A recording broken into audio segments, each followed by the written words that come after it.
football and we have takes. Welcome to Football Takes. Football! Yeah! Football!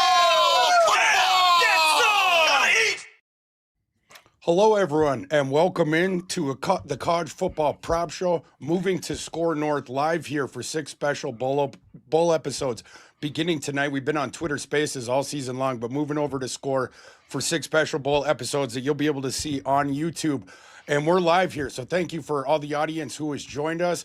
I can't do it alone, of course. As always, joined by my co-hosts, Eric Froton of NBC Sports and Mike Bainbridge of the CFF site. This evening, we're going to go through every bowl game from the one tonight, Troy and Jacksonville State, through Friday. We will be back on Saturday morning at our usual time, if you're familiar with us from Twitter Spaces, 9:30 a.m. Central. And we'll be back here on the Score North YouTube channel for a live show on Saturday. But this evening, I believe, gentlemen, we have 7 bowl games to get through this evening, correct? Yep. Woo! So we should get right into it. But beforehand, Froton, Bainbridge, how are you guys doing? You want to say hi to the audience before we get going? Absolutely. Well, anybody who was at the Scott Fish Bowl in Minneapolis knows who I am. I'm the one who was watching wiffle ball home runs in that makeshift wiffle ball cage that we had out there. I mean, some people use it for soccer, but come on. We all know what it's really for. It's for wiffle ball, the greatest game, backyard game known to mankind. So I look forward to also being back for the Tadpole Bowl, College Fantasy Football Tadpole Bowl, again this summer, of course, Thor. This is with Scott Fish being a native resident of Minneapolis. It is a staple of the Scott Fish Bowl and the Tadpole Bowl calendar, and I look forward to being there once again. So nice to see you all, Minneapolis. Yeah, Eric Froton helped bring the college fantasy football drafts to the Fish Bowl. And because we have Scott Fish in town, we were able to get one of the live drafts in Minneapolis. And funny enough, Mike Bainbridge joined us for that as well. So we had quite the star-studded event this summer, and hopefully more people will join us next year. But boys, enough with the riffraff. We got to get right into this, beginning with this evening's game, 8 p.m. Central kickoff. So we have a couple hours, and we'll join you guys, the audience, through the next at least hour as we go through these games leading up to kickoff of this one. But this is the Salute to Veterans Bowl, Troy against Jacksonville State. We got some interesting stuff going on with this line. Troy was the favorite as of yesterday, 1.5 or so. Jacksonville State, late money is steamed in, serious late money on Jacksonville State to push the Gamecocks to 3-point favorites in this one as we now move in within a couple hours of kickoff. I have brought back my adjusted Thor line, adjusted spread system, my ATL system, which in bowl season, I not only factor in of course, the rope power rankings coming out of the regular season, but things like injuries, opt-outs, motivation, staff changes, different stuff like that. This one, when it came out in the watch for me, I got Troy, essentially a pick 'em, but Troy minus 0.2 points. Got a total on this game of 48.5. This one's a 9 p.m. kick tonight on ESPN. I just start with the injuries and the opt-outs here. On the Troy side, the topical ones, it's the running back position and offensive line. At the running back position, their starting running back, Tay Meadows, is not going to play. That means we're going to get Lovett is going to head what I assume is going to be some sort of committee. Cooley at Troy got hurt in camp long time ago, out for the season. So you're now beginning to explore down on your depth chart there, Troy, for the bowl game here, your running back position. Same kind of thing at offensive line. Troy's offensive line stinks as is. They're down to their backup left tackle and their backup right tackle in this game, which matters in this game because Troy is going to have to throw, and Jacksonville State's got a good pass rush. It's one of the only good things about their defense. Troy, will they have Goose Crowder back in this game? The starting quarterback, he left the Sun Belt Championship game, was seen on crutches. He did return to bowl practice. The reports, at least that I've seen, and boys, please correct me if I'm wrong, I've seen optimism that Goose Crowder is going to play. Yeah. McMurphy came out and said that Crowder is going to start today.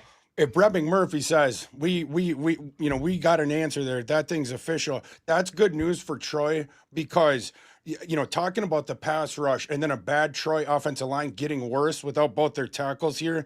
The backup Kilcrease, He was 102nd in the FBS among qualifiers. There was only 140, 150 of them in average time to throw, whereas Goose Crowder was 42nd in that, because you're going to have to get the ball out really quick to beat that Jacksonville State pass rush. On the Jacksonville State side, they're starting right tackle Reggie Jackson in the transfer portal. Not sure if he's going to play.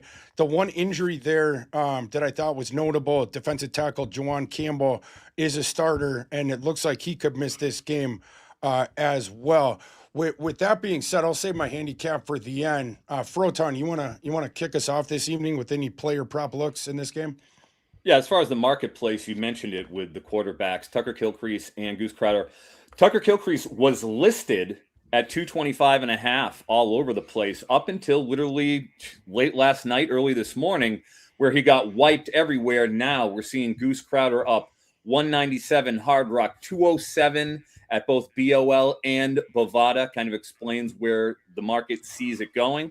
Obviously, if you can get a Tucker Kilcrease, the early birds certainly got the worm on him. All you need is a helmet to pop off, and he gets a snap, and that under is good. So if you're reading the tea leaves and checking on things, that was a profitable endeavor for you. Over on the running back side, Cam Cook has been ripping all season long. Correct me if I'm wrong, Cam Michael, Cook show tonight for a time.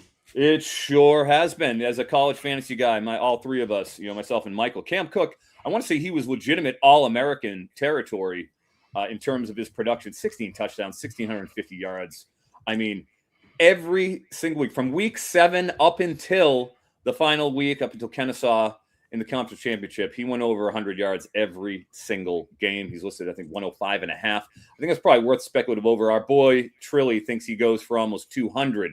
So that is steamed up. That's steamed way up over 105 now. That's up to 124 most places. Oh gosh. Okay, so this is how, for the uninitiated, this is what happens in bowl season. They move so rapidly, and there's only so many games, so the focus is on each night, kind of a microscope, so to speak. I am on as well Cam Cook, but I'm on his receiving, which hasn't steamed up quite the same amount. We got him an 18.5 pretty much universally. He went for 23 last game against Kennesaw, 31 Western Kentucky, 46 against FIU. If you're feeling froggy and, earlier in the week, I managed to get a 3-1 at 30-plus receiving yards over at DraftKings. That has since decreased. You're probably looking at about 180. I think at this point, you got to go up to 40-plus yards to get, I think it's 330 on the plus. He's only done that 3 times this year, but if you really want to go wild, that's where you go for a sprinkle. I am staying with the 18.5 over for Cameron Cook. He'll be rode hard and put away wet in this contest. As Thor mentioned with Troy, 130th in havoc rate allowed in an offensive line. Simply putrid. 2 backup bookends out there. I mean, look, I know that Lovett is going to get the lion's share carries. Probably see Harris get a couple too. Since he had split. I mean, it wasn't like Lovett was the guy. It was Meadows. He took over. He was getting 20-plus carries pretty much every week down the stretch. I don't know if he is given the full boat, and with this offensive line, I have real concerns. So if you want to take a speculative, I wouldn't blame you on that under 64.5 with, I think you see Harris get a split. What do you think, Bainbridge? Yeah, just for context, the reason with that Cam Cook line steamed up so much is he needs 129 yards to break the single season school record for rushing yards in a season, which, as you mentioned, Eric, our mutual friend Trilly brought that up to the masses on Twitter. But that is the reason why that number steamed up. I am on Jacksonville State wide receiver DeAndre Johnson, who we discussed in our last show last week or 2 weeks ago, for the conference championship matchups. I made a mistake in going over on his 24.5 longest reception line. He ended up at 24, so that was just a bad beat. But I'm going with his yardage this week. I believe it started at 38.5. That's already steamed up to 51.5, 52.5 at some places. But at Bet Rivers, you can get that at 44.5 receiving yards. If you look at his last 6 games, 59, 122, 49, 112, 71, and 131. He has been their alpha receiver in those last 6 games. And this guy, the reason you want to hit his yardage prop, he is averaging 26 yards per reception, 19-yard ADOT. They are targeting him down the field. So I like over 44.5 receiving yards. I think you can give a look to his anytime touchdown at the best line that you can find it. I believe I saw plus 310 maybe at DraftKings. But he scored 6 touchdowns in his last 6 games. The only time he failed to do so was last week or 2 weeks ago in the conference championship game. Do you know who is also on that play, Michael and Thor? DeAndre Johnson? No, stop. Yes, DeAndre Johnson. Thor, our friend and yours, one of the great college football prop handicappers in the world, Joe Bot Capozzi is on that. He's actually the one. I was talking to him when he was in the actual casino. He was the one who spiked it up to 30. He destroyed it at 38.5. So I managed to get a piece of that while he was in the casino. That's a double play there from 2 of the sharpest people I know when it comes to the props world. Yeah, on the side of this game, with the line having moved to where it is with Jacksonville State, now a 3-point favorite, I agree with that movement from the market. It's just that for me, where the line sits right now, that would make that unbettable on this side. My system has this, as I mentioned, essentially as a pick'em. If Jacksonville State I would prefer Jacksonville State, but I don't know if I can lay 3. My handicap of this one, just in short, Troy's run defense stinks. Jacksonville State's pass defense stinks. And what both offenses want to do is going to aim into those weaknesses. Cam Cook, of course, predominantly there on the Jacksonville State side. I expect him to run wild. He might be able to pick his rushing total in this game. Jacksonville State's going to have some offensive success just because of that. Cam Cook's going to dominate in this game. It seems like he wants to be out there to break that record. That's a kid who could transfer back up to the P4 if he wants. And it seemed like he's going to play here. Bowl season, you have to read through the tea leaves and read between the lines and all that sort of stuff to try to figure out player availability. But it does seem like Cam Cook wants to play his full game. And then on the other side, Troy's offense isn't good. Their offensive line isn't good. And their running back room is hollowed out. But with the starting quarterback back, you are now able to access the strength of that offense, which is playmakers on the outside. They have a couple quasi receivers that at least the NFL will bring in, if nothing else, is UDFAs. They have some athletes out there in Jacksonville State. Their secondary stinks. Jacksonville State, the pass rush is going to, I think, have a bit of success here against a bad Troy offensive line. But the Goose Crowder gets the ball out quicker. That's the whole thing there. So it at least is going to make Troy viable. This total's come down to 48.5. On that account, I disagree with the market. I'm going over for my play in this game, going over 48.5. Boys, moving now to tomorrow night. That's the one game we have this evening, but moving to tomorrow night, got a couple there. So we start with the Cure Bowl, Old Dominion against South Florida. South Florida, 3-point favorite in the market right now. This is a 5 p.m. kick tomorrow night. Eastern time on ESPN. My system's line on this game, I got the other team favored. I show big discrepancies in some games. This is one of them.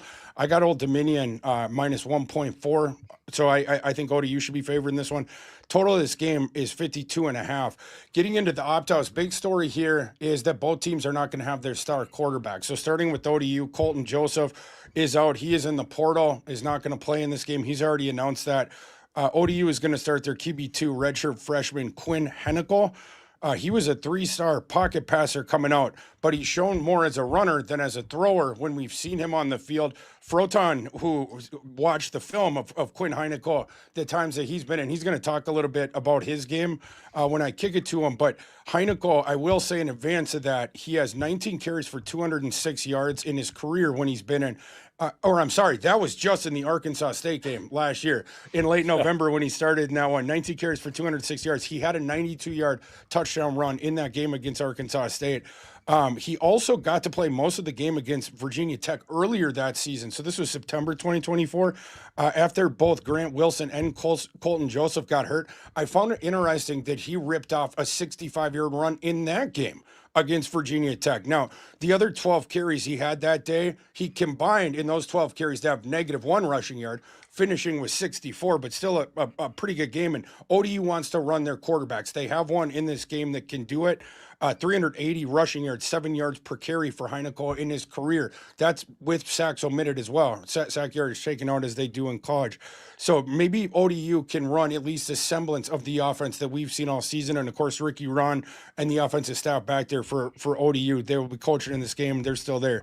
ODU injuries, just a couple in the secondary, but it's not a big drop off to the backup. So just a depth thing potentially. Their stud linebacker Jason Henderson left the team way back in September. So that thing's an afterthought at this point. Moving over to South Florida, Byron Brown, their star quarterback, also in the transfer portal. Some people say, oh, NFL draft, maybe. I doubt it. Byron, transfer. Take it from me. I don't know if you're going to get drafted if you go into the draft, but plenty of attractive options if when you do indeed end up transferring there. But he's going to be on the sidelines of this game, I guess, as a coach is what you want to do. So that means USF is going to start their QB2, Gaston Moore, a redshirt senior, making, I believe, his first career start. Right, boys? Gaston Moore? That's correct. To my knowledge, yeah. He was a backup, but he's been at both UCF and Tennessee, right?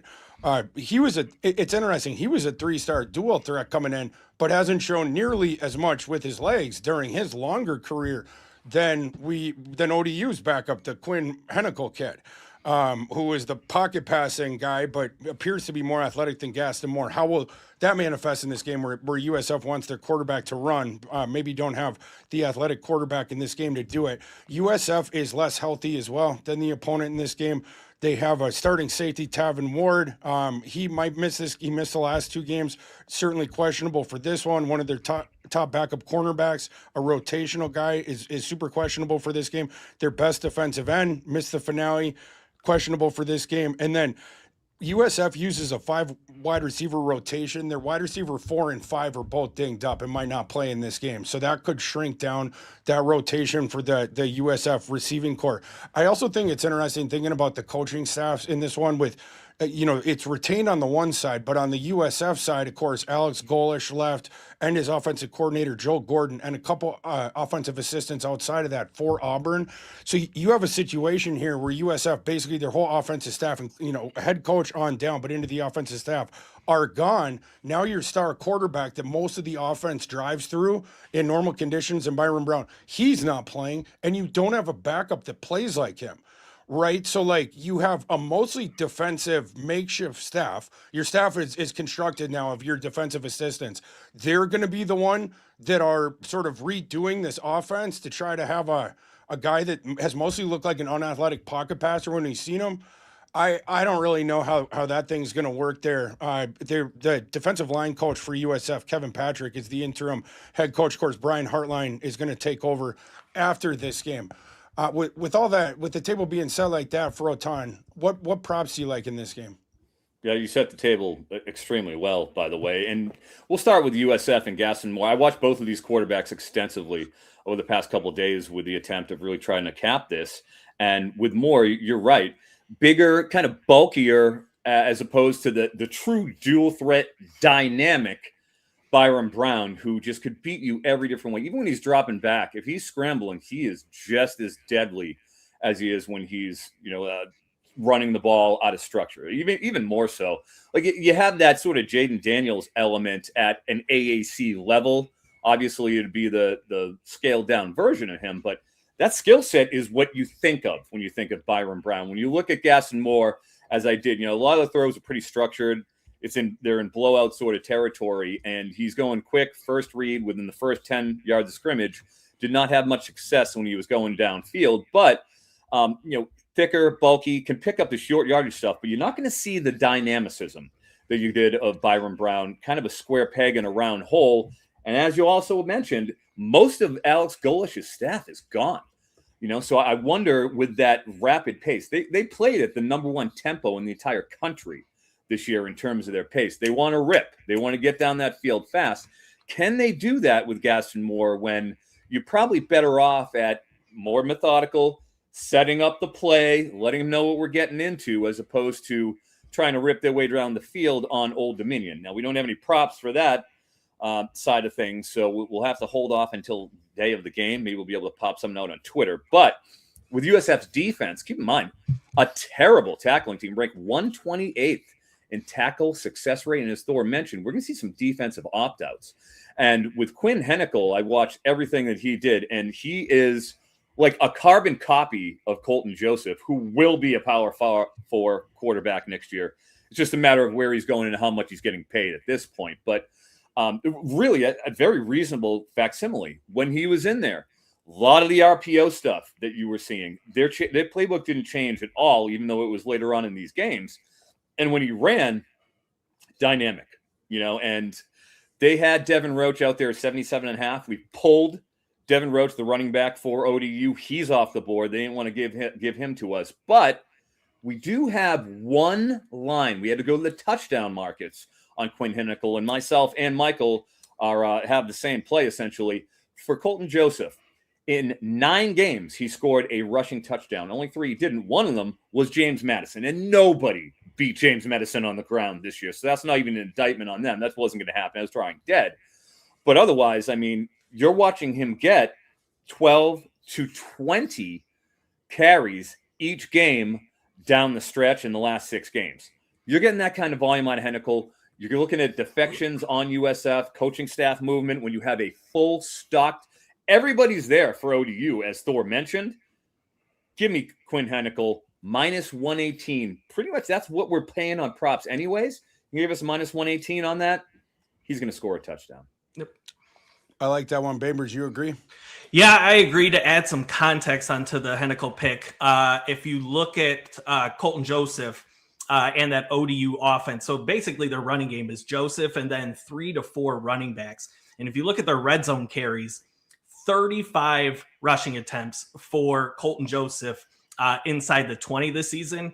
It's no more than 11 for any of the ODU running backs. So they really utilize Colton Joseph in the red zone. I see them doing the same thing with Hennikel, so I'm on the anytime touchdown there. That has been stamped of approval by our mutual friend Justice, who will be on site at the game with ODU media credentials. So he knows his stuff when it comes to Old Dominion. The one thing on the USF side that I will be looking for, obviously we don't have any lines out there, but I am hoping and praying that they have a Gaston Moore passing line, because I will bet the under on that line. Yep.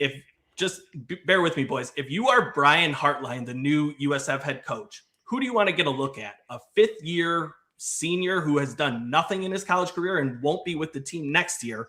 Or do you want to get a look at freshman Lachlan Hewlett, who was the team's MVP in the spring game? He threw for like 114 yards and 3 touchdowns. Who do you want to get a look at? The Lachlan Monster. Correct.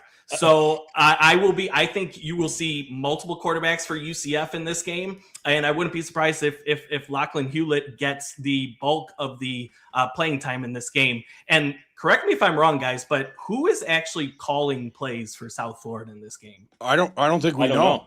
Is it rumored to be Byron Brown? Stop it. I think there's a rumor phenomenal out there that he might be calling plays in this game. So maybe take the under both ways. I mean, goalies took pretty much his entire offensive staff with them. So, I mean, who's left if you think about it? That's the thing. God. And in this scenario, you actually need a new offense. You can't just do that. You can't just be like, hey, Byron, run the offense. Can't do that. I think USF is in trouble here. The wrong team is favored here. Yes, both quarterbacks are out, but ODU appears to be solid in the way that ODU wants to play offense. USF, they don't have their coaching staff. We don't even know who the play caller are going to be. What is it going to be? Fan control football down there in the cure ball? Going to be on our tablets calling plays? Probably do better than their defensive assistants there. I don't trust those guys to figure out an offense in this game. ODU, definitely trust them. They will also be motivated. Ricky Ron wants to win this game. I'll take the 3 points with ODU, but you know what? I don't think I'm going to need them. I think ODU not only wins this game, ODU by double digits. Give me those adjusted lines, the alternate things, and I'm going to take ODU up to, see what I can get on a -7.5, -9.5. I think ODU drops the hammer on USF in this game. The wrongly favored USF Bulls. Our other game. If you're in a bowl confidence pool, like I do the bowl confidence pool, and Michael, you got to get your picks in. I think that's a 30+ hit on that. At least a 25 You like plus ODU in terms too? of confidence points. Yeah, I'm in. I'm in on ODU. Continuity. It's everything. a way to flip it too. You take a dog for a lot of points you're really confident in. One way to flip those things. And USF had real aspirations for the college football playoff. And we've seen teams, I know, Michael, you'd love to come in and take an ND shot right now, Michigan man. But we've seen teams when they've been disappointed after the college football playoff year after year, disappointed with their bowl selection, their bowl situation, just come out floundering. So motivation, continuity, very important factors here for ODU.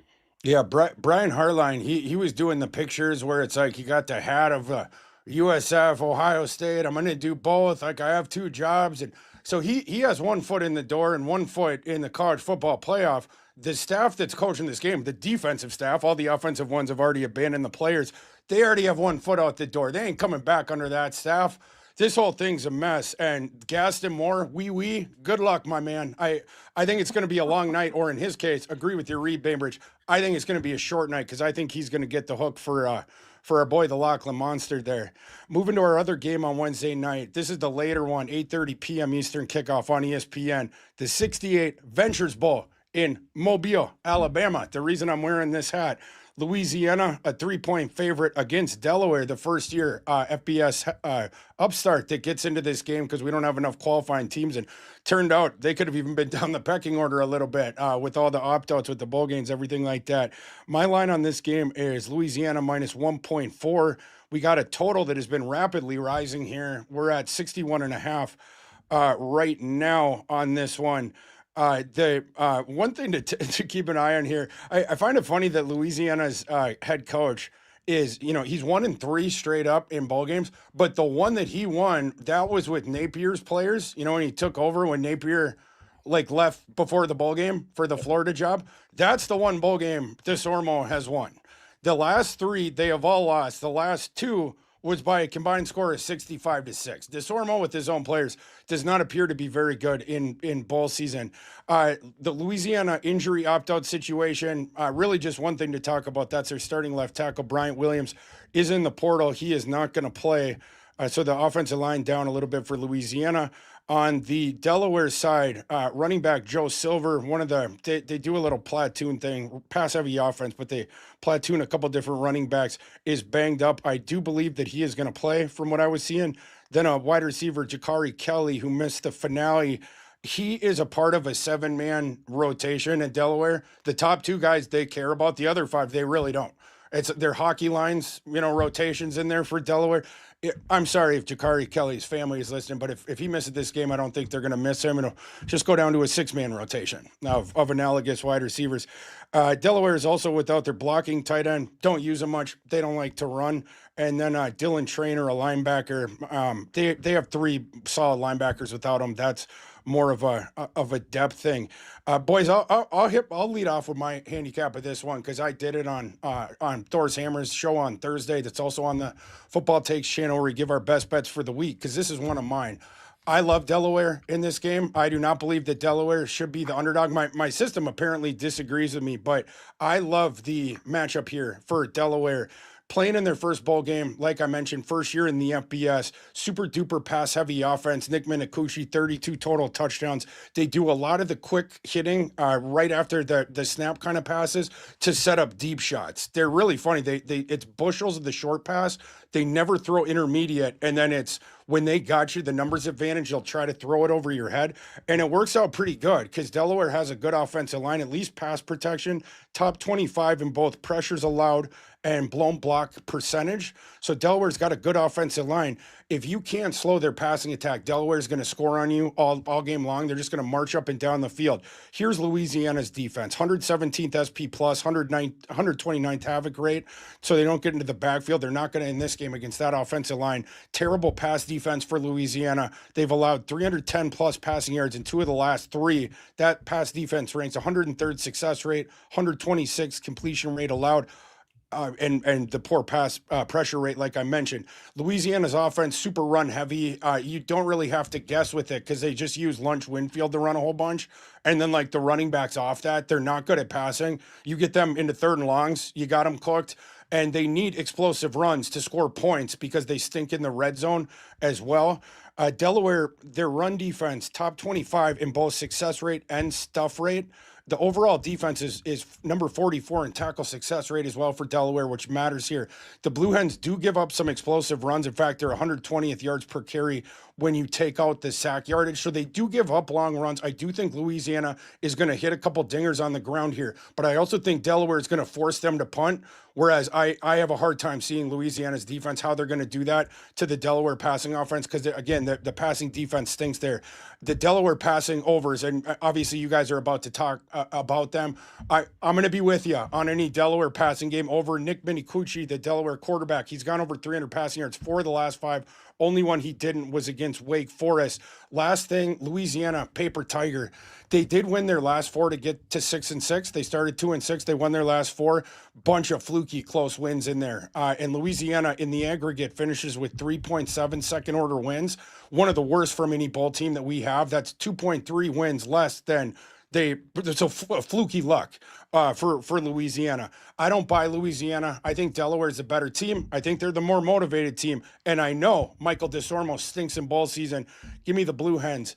Froton, what do you like in the prop market in this one? Yeah, I mean, I couldn't possibly agree with you more on this cap. And to speak to what you're saying about the extreme luck, all right, against Texas State, 42-39, they won. They had a 2% post-game win expectancy. Yep. You don't see teams win those games at 2%. And to further inform that, 30-27, they beat ULM, 3.3% post-game win expectancy. The fact they won both those games, I mean, it is a true outlier. And like you mentioned, they're afraid to throw the ball. They rank 15th. They're running the ball in standard downs 67% of the time. That is absolutely astronomical. And on the other side of the ball, dude, you mentioned it, 24% pressure rate, second lowest pressure rate in the entire country. And forget about, I mean, the overall defense, havoc in general. They don't create turnovers. They don't stop and create big plays. 129th in overall havoc rate. This is a very deficient defense. And on the other side, like we talked about with Delaware, talk about motivation factor. All right, they're just coming up from the FCS, the Blue Hens, with the awesome Michigan helmets. I know Michael's going to enjoy that and endear themselves to him, being a Michigan man himself. But with Minicucci, he opened up at 259.5 on the parlay markets. I got it right away. I maxed him out on Underdog to get every piece of him I could. 311 against UTEP.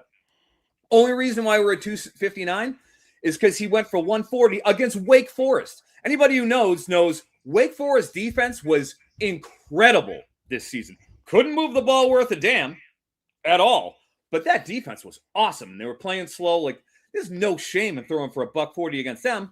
338 against Sam Houston, 304 against La Tech, 344 against Liberty, 276 in Middle Tennessee, 422 against Jacksonville State, 322 against Western Kentucky. Are you kidding me? A 259? I still see a 264 out there at Hard Rock. If you're over there on Underdog, it's 273. Those are all still good. I think he probably comes closer to 300 if doesn't clear it against, as you mentioned, just a listless Louisiana team that the luck was insane for them to even become bowl eligible. This is going to be a wash. Totally agree, Thor. Give me the over on Minicucci, and I'll let Michael handle our boy Lunch. What you got, Mike? Yeah. On the other side, quarterback Lunch Winfield, I believe he was questionable. He left the last week's game. He was on crutches, but then re-entered the game in the fourth quarter. So I do believe Lunch Winfield is going to play. How effective? Is he 100%? That's kind of TBD, unknown at this point. So I'm going under on his passing yards. You can get this on Underdog at 209.5 passing yards. Just to speak to what the market thought of this line, it has been bumped up on Underdog, but it opened at 203.5 on FanDuel. It was bumped down to 185, and then it was wiped clean off the board. So obviously people were hammering the under there. So I'll just take some value on underdog and parlay that with Quinn Heinickel, who we talked about in the last game, who's at plus odds to score a touchdown. So as we spoke about, Delaware is susceptible against the run. Louisiana wants to run the ball, 22nd in rush rate. And Lunch Winfield, even when healthy, has not crossed this line in 6 of 8 games this season. So I'll take under 209.5 passing yards. To inform on that situation with Lunch, I watched exactly what happened with the injury, and then subsequently when he came back in. He was rolling right, and he threw off his left foot, and when he got done, it was an incompletion, obviously. When he got done, he started just hopping on his right foot all the way to the sidelines. Like, he came immediately off. It was clear that left knee was compromised because he like straight-legged when he threw it. He looked like a hyperextension sort of a thing.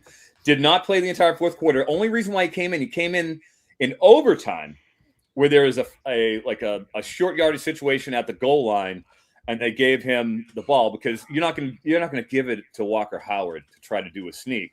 Apparently, he felt good enough to try to have it a go. He got stopped at the 1 yard line, only got 1 yard, so he was back in, but he wasn't particularly effective and looked like a hyperextension on Lunch. Yep. I completely agree with that under and had it on my card, but you rolled it. They did post his rushing yards. I see it only on underdog, but 56.5. So if you do think his injury is still compromised, or if we can find some intel on that, we do have a list over at underdog for his rush yards. And he does. I mean, he's more competent on the ground than he is passing, obviously. But I mean, maybe he's compromised. If he is, good luck. Yeah, good luck. And you got to hit the dingers on the ground for Louisiana there. Is he able to access all of his athleticism? And Louisiana doesn't have any offense outside of that. What are they going to do? They can't throw. I'm sorry. Walker Howard's a bust, and Lunch can't throw. He's a good athlete, though. But, yeah, I think they're going to be outgunned in that one. Moving to Thursday night, the Xbox Bowl. We got the first Xbox Bowl. Boys, it's a big event here. Missouri State against Arkansas State. Arkansas State, I believe, remains live, a 1.5 favorite in this one. Total 54.5. This is a 9 p.m. Eastern kick, ESPN2 on Thursday night. Not a ton of injuries and no opt-outs that I'm aware of. Missouri State, they're going to be without their starting center, Cash Hudson. In this one, he's transferring out. If indeed he missed this game in the transfer portal, it's what I'm assuming. That's a legitimate loss if he's out. But it's sort of matched by Arkansas State. They're starting left guard, equally a good player. It looks like he's going to be out in this game. So basically a wash there. Missouri State lost their head coach. We'll see the way that ends up playing out. And Arkansas State at least has Butch Jones. Butch Jones have been decent in bowl games going back here. Froton, this one here, Missouri State and Arkansas State with the total here in the mid-50s game. We expect to have some offense. What do you like in the prop market here? Yeah, unfortunately, there is nothing for us to work with in the prop market. This is sort of a new phenomenon that we've seen this season. In previous years, you would get these come out. Yeah, as we said, this is 2 days behind. We would have had a full slate of props on this game in just about every past year. They're getting very concerned because we've been bashing them in bowl season. They lose a lot of money on these college props in bowl season. They're being really conservative with this game because, as you said, there's going to be plenty of points scored. Missouri State, very, very giving. If you look at the past few games, Louisiana Tech gives them 42. Kennesaw gives them 41. UTEP, who, I mean, talk about a team that is listless, still got 24 on them. I tend to lean on the over here because Arkansas State's competent. They're going to throw the ball to not Chauncey Cobb and, oh my gosh, Rucker. Yeah. Corey Rucker. He's getting 12 to 15 targets a game. He's pretty, I mean, I'll be interested to see where he goes. If he's anywhere in the 80s, I'm going over. Probably should be closer to 100, even for a wide receiver. I think it's his last game, if I'm not mistaken. They should be plying him with targets up, down, all around. And with Missouri State's defense being so weak and porous, 93rd in passing success rate, I just don't see any way that they're going to be able to stop him. And again, pressure rate, 116th. Just not a very effective defense. A little context there on both defenses and both pass defenses in particular, which really matters here because both these offenses are throw. It's heavy lean on both sides. Arkansas's pass defense, utterly horrid. 125th success rate, 130th in completion percentage against. And then Missouri State's pass defense, also bad. Not quite as bad, but it's bad. 93rd success rate, 107th completion percentage against. And again, both these teams want to throw. So this could be a fun prop game, Mike, if the books will drop us any numbers. Yeah, I'll be looking at Jacob Clark, who I think you know. Former Gopher. Former Gopher. There you go. I'll be looking at his prop number. He's soared over 280 passing yards in 5 out of the last 6 games. Correct me if I'm wrong, Thor. Do you think he's probably a late round NFL draft prospect?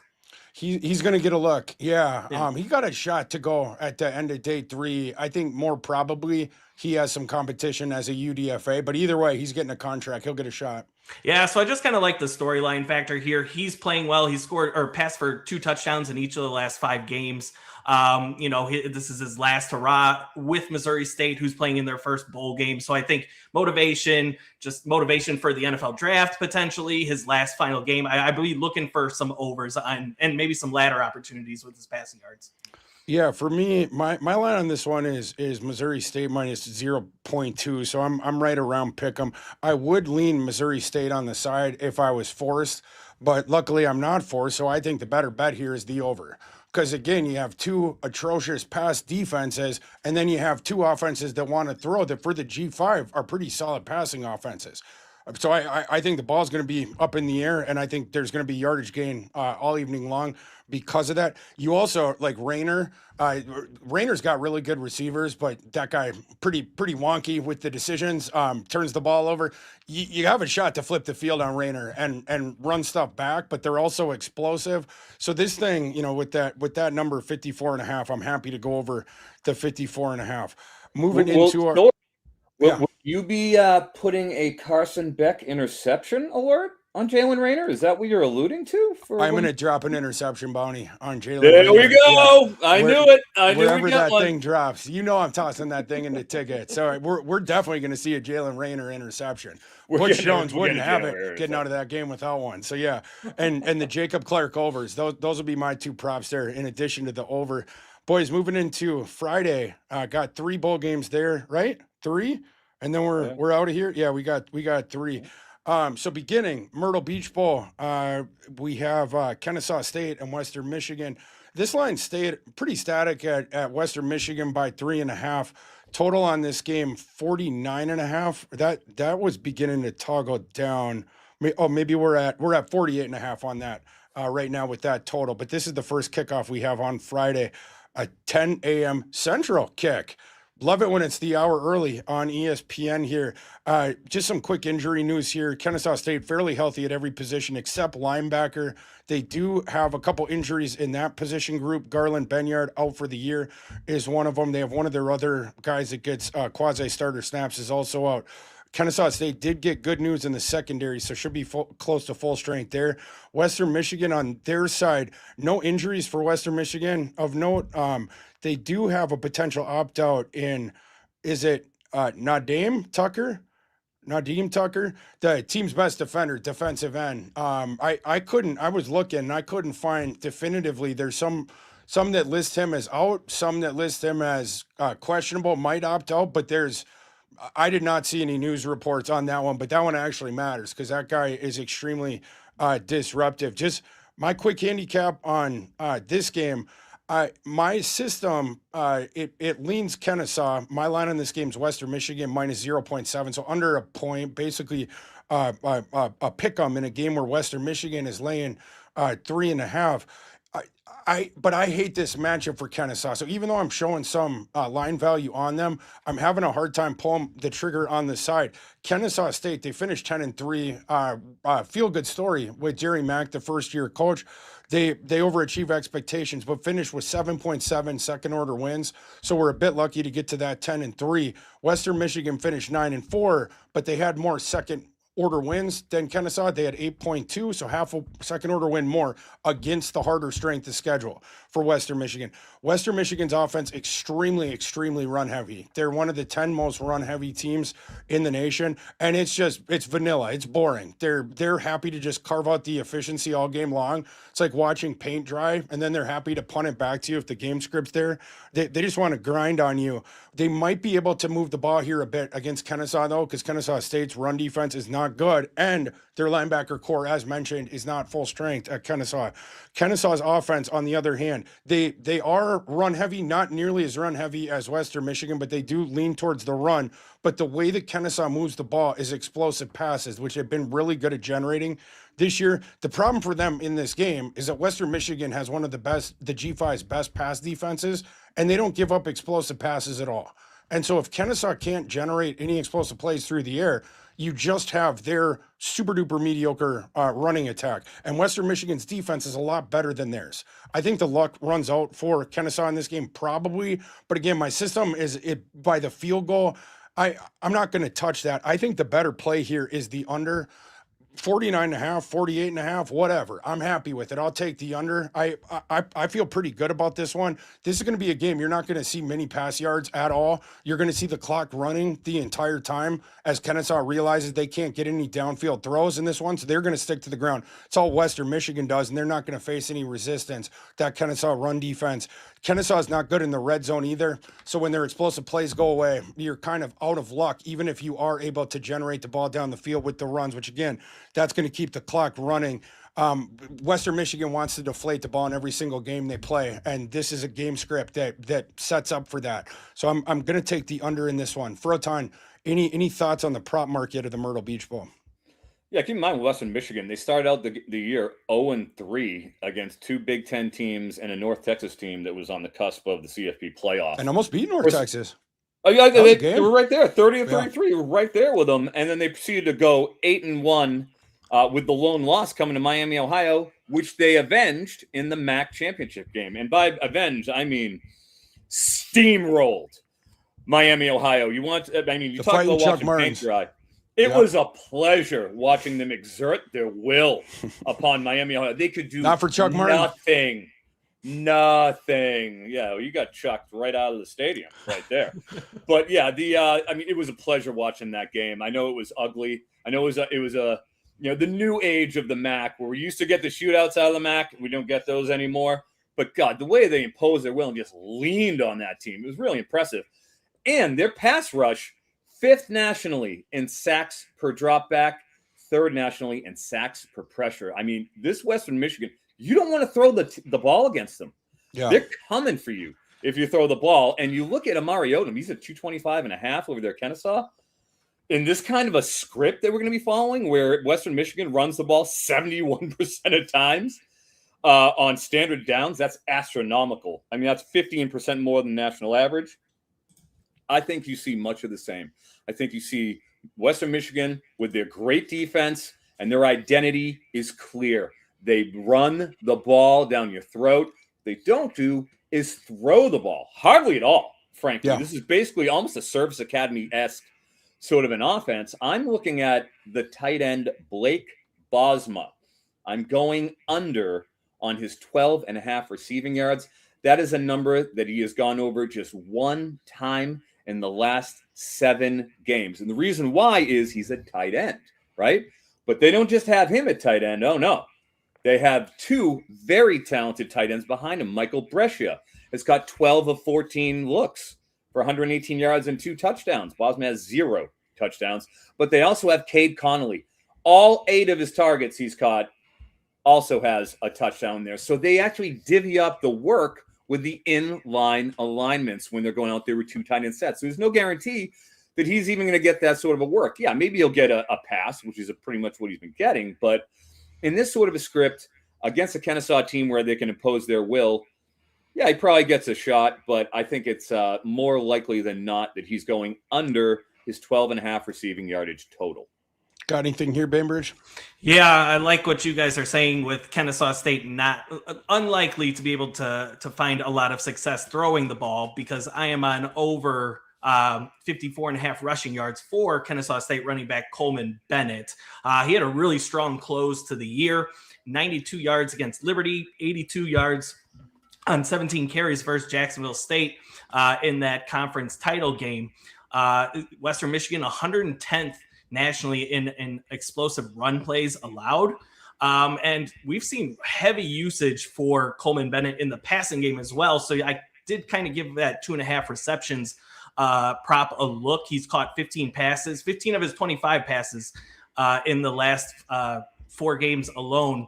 And the one thing that I was intrigued about, is particularly in the Jacksonville State game, backup Chase Belcher. It's kind of been a 1-2 punch, mostly in the first half of the season. He had 1 carry in the conference championship game. Not sure why that was, if he got injured or not, but he only played 22% of the team's offensive snaps, which was the lowest since week 7. So I think heavy usage from Coleman Bennett in this matchup.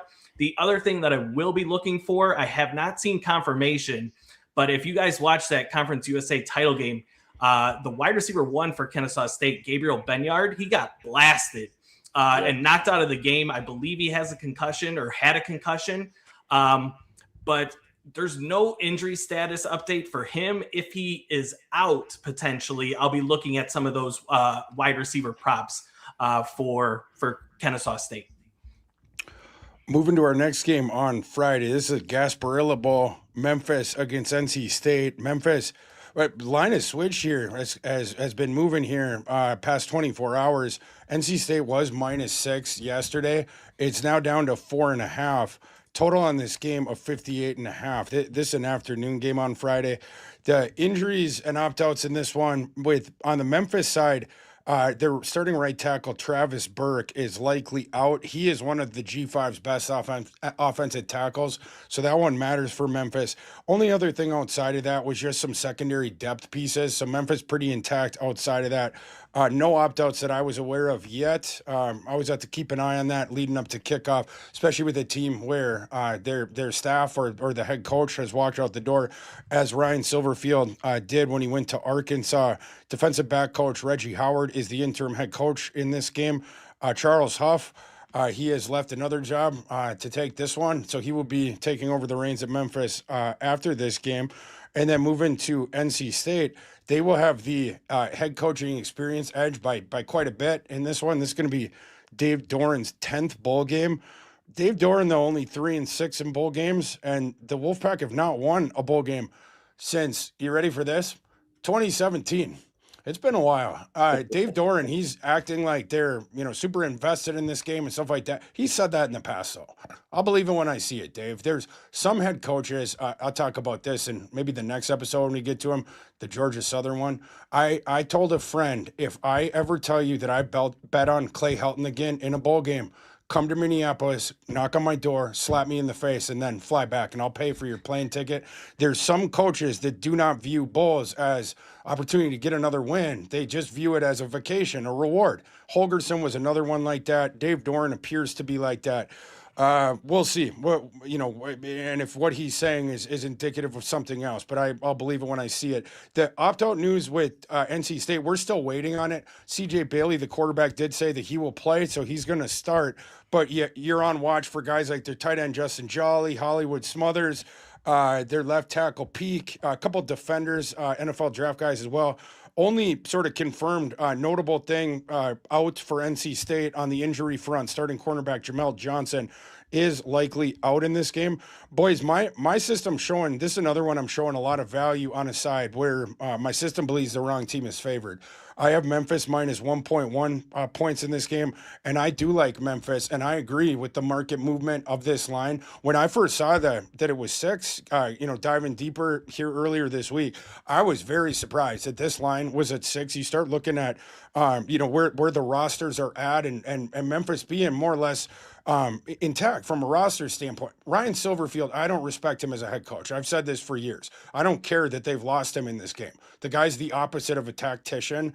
And good luck out recruiting people at Arkansas in the SEC, Mr. Silverfield. I don't think it's going to work out like it did at Memphis. But what I think here, you have a situation where Memphis is going to be able to run the ball all day long here. 24th in the nation rush EPA. Memphis is also 22nd in early down EPA.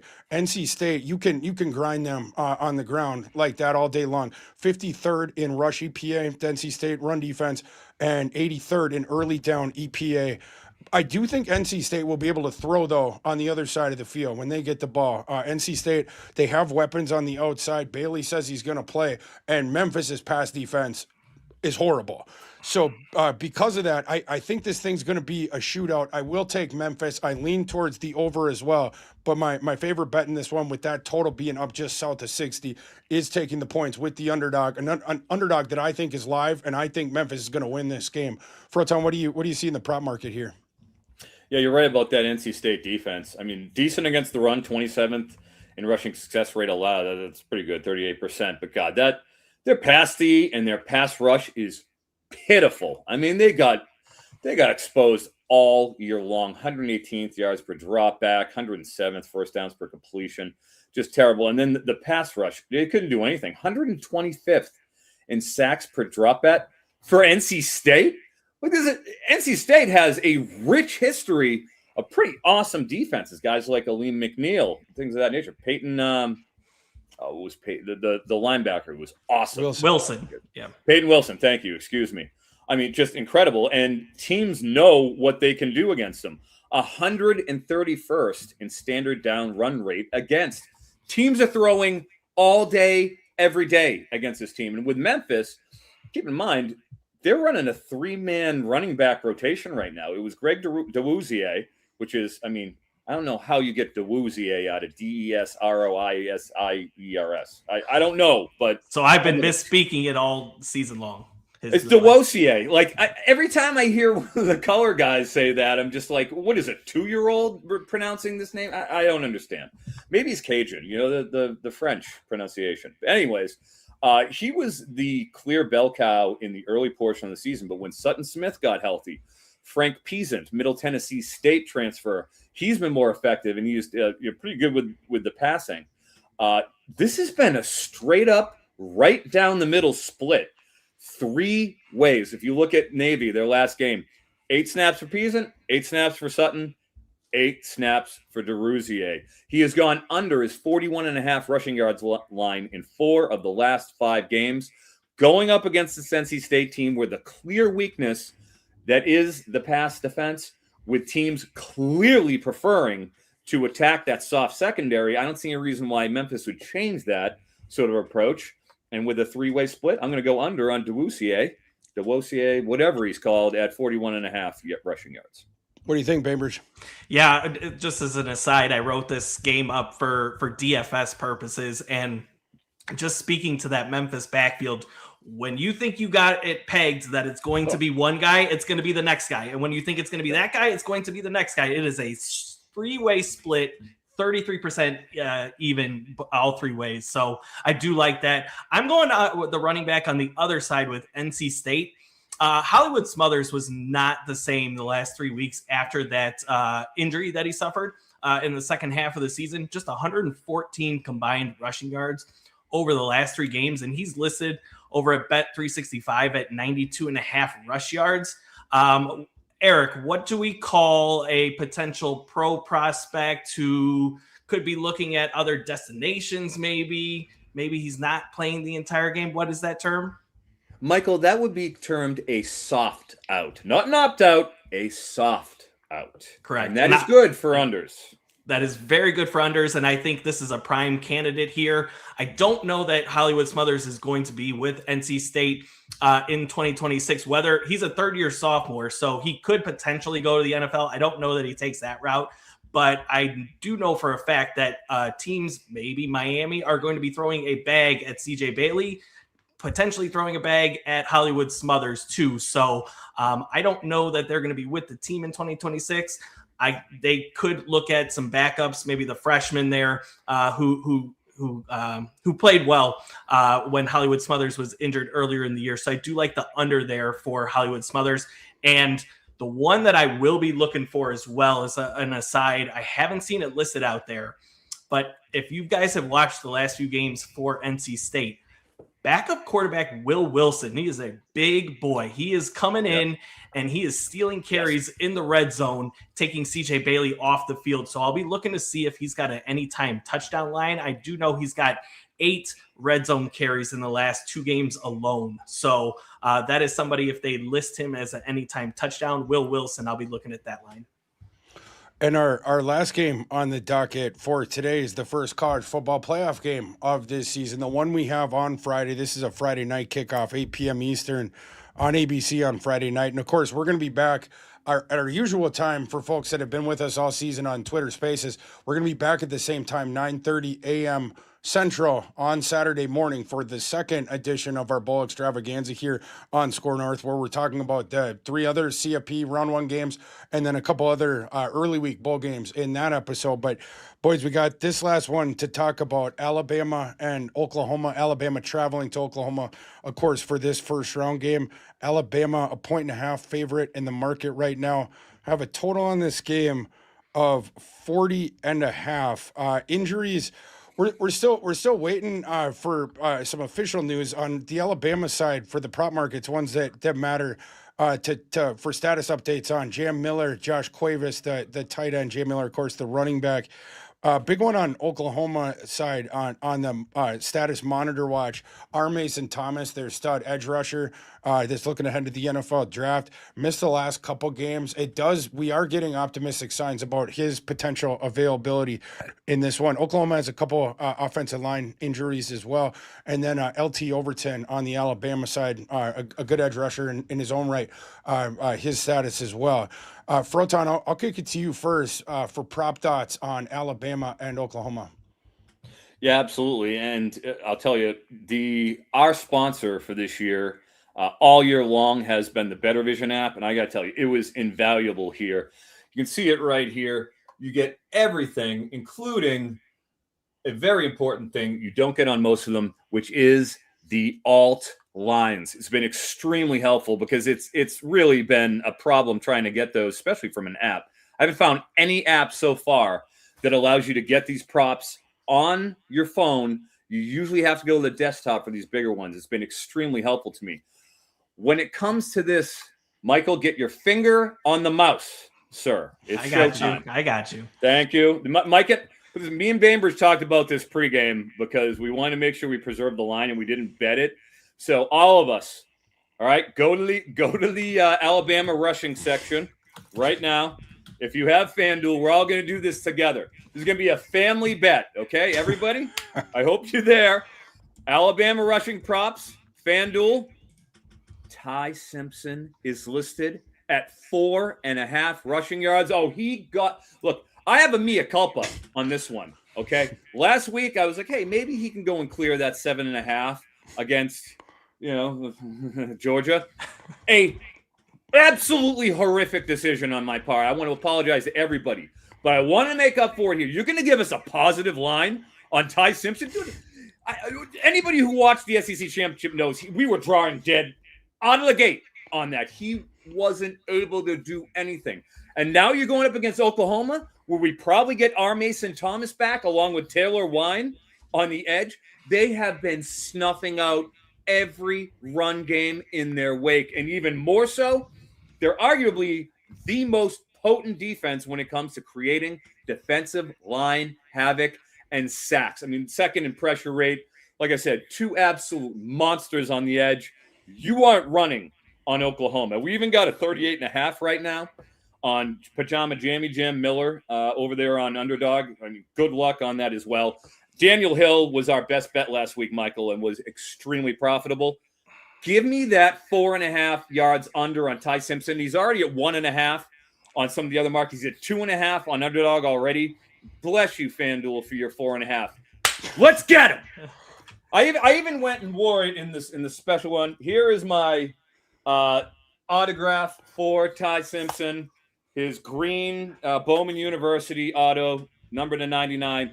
In this bet's honor, I wore it on my chain today. So we're going. That is best bet.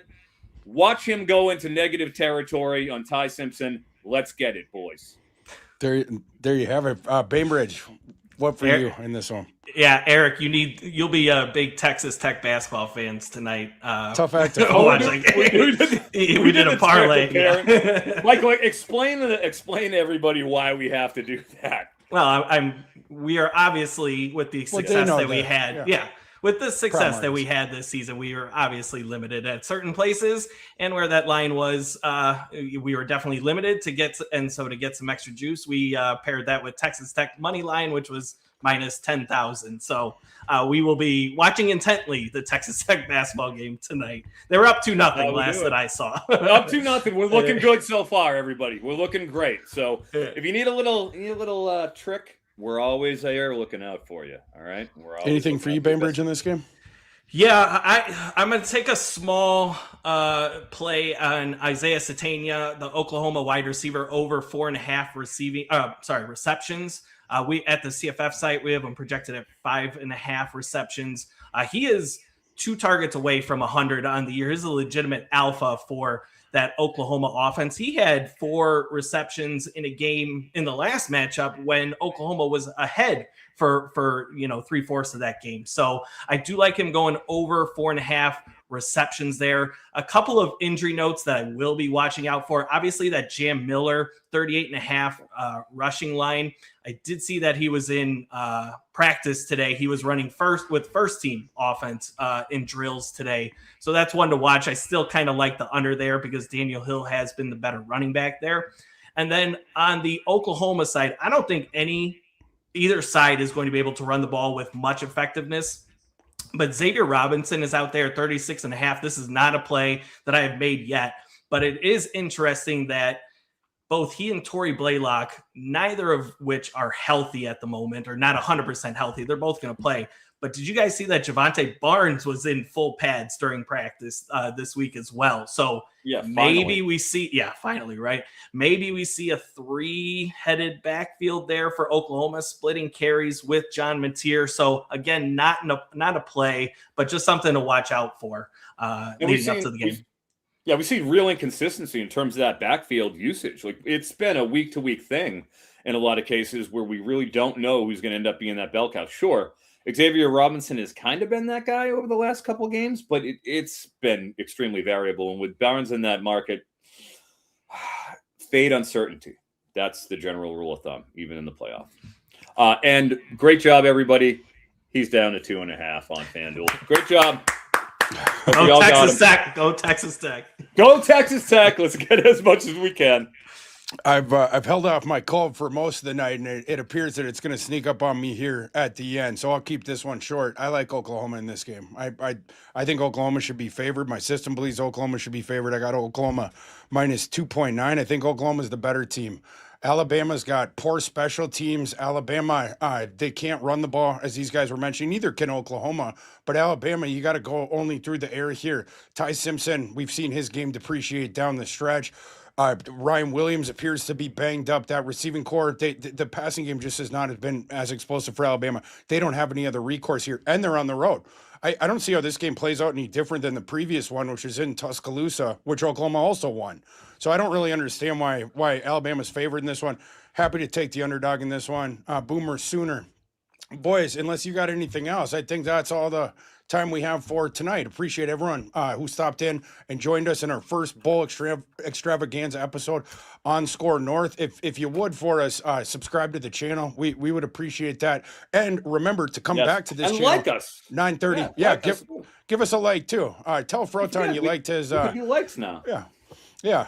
Leave us a comment, and we'll see you on Saturday morning, 9:30 a.m. Central Time, the normal time for folks that were with us all season. We will be back here on Score North for our second Bowl Extravaganza episode. We'll have a lot of college football playoff to talk about then. This has been fun, boys. We'll see you guys next time.